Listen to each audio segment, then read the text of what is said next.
দাঁড়াও, স্ক্রল করার আগে এই পালং শাকের ঘন্টর রেসিপিটা একবার দেখে যাও। গ্রামের আসল স্বাদের পালং শাকের ঘন্ট একবার বানালে বারবার বানাবে। চলো ঝটপট রেসিপিটা দেখিয়ে ফেলি।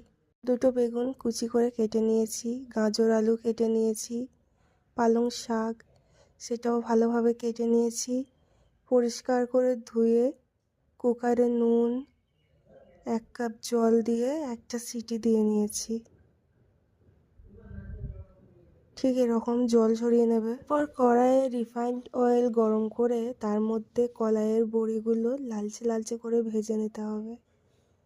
মনে রাখবে কিন্তু যত ভালো করে ভাজবে তত কিন্তু টেস্ট হবে। আমি ভেজে তুলে নিয়েছি। এরপর আমি ফোড়নে 5 ফোড়ন, শুকনো লঙ্কা, তেজপাতা দিয়ে দিলাম। এরপর আমি কুচানো পেঁয়াজ দিয়ে দেবো। সবগুলোকে ভালোভাবে ভেজে নেবো। এরপর আমি আদা রসুন পেস্ট তার সাথে টমেটো কুচি দিয়ে দিয়েছি। নেড়ে চেড়ে নেবো হালকা করে, টমেটোটা যাতে গলে যায় আর যাতে আদা রসুনের গন্ধটা কেটে যায়। তো আমার ওটা ভালোভাবে ভাজা হয়ে গেছে। এরপর আমি অল্প মশলা ব্যবহার করেছি এখানে, হলুদ, লঙ্কা আর ধনিয়ার গুঁড়ো। মশলাটা ভালোভাবে কষিয়ে নেবো।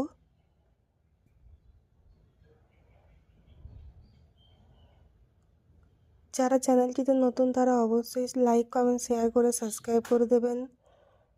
এরপর জল ঝরিয়ে রাখা শাকটা আমি মশলার সাথে কষিয়ে নেব। ভালোভাবে ভাজা হয়ে গেছে। এরপর আমি এর মধ্যে পরিমাণ মতো নুন দিয়ে নিচ্ছি, কারণ আমি প্রথমে একবার নুন দিয়েছিলাম। টেস্ট ব্যালেন্স করার জন্য আমি অল্প পরিমাণে চিনি দিয়ে নিয়েছি।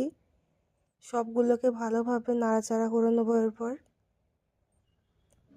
কষানো হয়ে গেছে, অল্প জল দিয়ে আমি কষিয়ে নিয়েছি।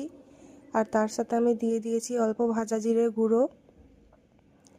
আর ভেজে রাখা বড়িটা আমি অল্প ভেঙে দিয়েছিলাম, তো ওটা দিয়ে দিলাম। তার সাথে দিয়ে দিয়েছি ধনেপাতা কুচি। এই রেসিপি কেমন লাগলো অবশ্যই জানাবেন।